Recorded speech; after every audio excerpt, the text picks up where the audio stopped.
So yun yung eksaktong ikot na ginawa ko, yung 1,000, lumabas yung 205.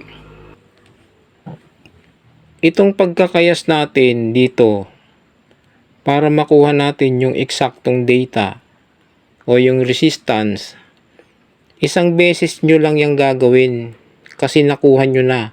So 1,000 yan, ito 1,000, 1,000, 1,000. Okay? So 205 bawat isa, kaya nagtotal siya ng 820. Okay, ulitin ko lang uli.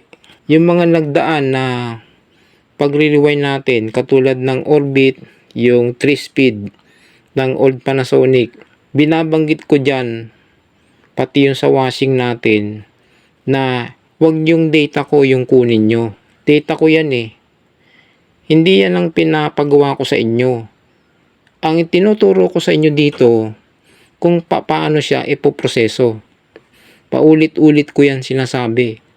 Kada rewinding natin ng ibang modelo, binabanggit ko yan na hindi itong data ko ang kukopyahin nyo. Ang kukopyahin nyo dito, yung proseso lang. Okay?